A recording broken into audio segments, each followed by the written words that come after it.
So generally you can turn the gas off in this system, so I'll show you that. So in here, you can move it out of the way if you want to. You've got a thing at the side here. I'll just show you both. This is actually the water system. At the moment, if you press and hold that, it's showing you that the level is full. So you've got empty there, red, and you've got orange, 1 quarter, 2 quarters, 3 quarters, and green full. And when the waste is full, this little red light on the waste side, and this one will light up on its own. The gas system is on at the moment. If I want to turn that off, you just press that.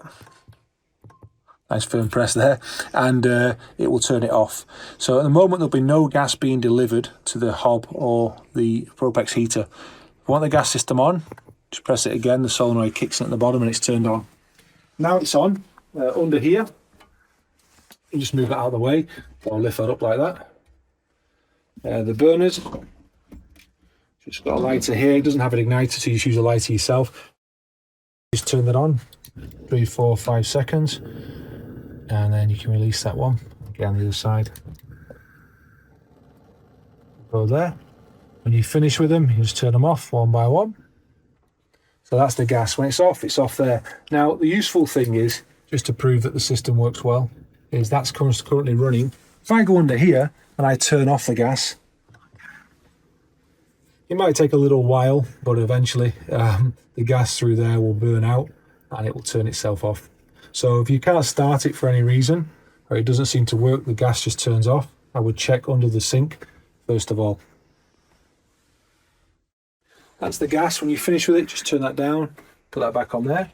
With the gas itself, the heater system, this one does ignite itself. You've got here, this is the air intake at the bottom. Sorry, at the top, I think, bottom, yeah, air intake at the bottom, and the hot air comes out at the slightly higher one there. You can turn this on. What you want to do is, it's good in the winter to have it turned on to the flame.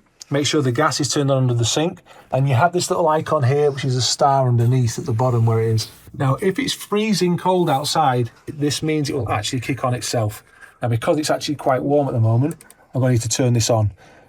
There you go. So when it gets to a temperature that, obviously it's less inside and it wants to heat up now, this will kick on. And when it starts up, you'll get a little light here. So at the moment, it's just priming itself. And you can actually feel, if you put your hand down here, yeah, the bottom one is definitely drawing air in, and the top one, it's got cold air coming out at the moment. I can just hear that kick on now. You can see a little light at the top there has come on. Green light. And already the air is getting warmer. It's coming out here. You can adjust on here. There is a chart somewhere I've seen for the different clicks it has. It will tell you. This is actually a temperature sensor in itself. So if the air inside is nice and warm, then you can adjust that. And this is one of the reasons why I added this here. Because without this, all that hot air you've got coming into this area is just escaping out the fan, because they're constantly open all the time, whether it's closed or not. So when you put that up here, we had a massive difference in terms of keeping it nice and warm in here. So that was a great addition. So finish with that, it'll just turn that off. And you can turn that back down to the frost setting. Again, you can leave it on the flame if you're doing the frost setting. And it will eventually it'll run a cycle again now, put some cold air for a second, and it'll turn itself off. At the moment, the fridge is on the vent. So what you'll see is when you open it and you close it, it's off at the moment. It doesn't close all the way, and that's because it's got a vent, and it's good for when you've got the fridge turned off for any length of time. When you want to change that, you just turn it here and it will not say vent. So vent is that way, and you turn it that way.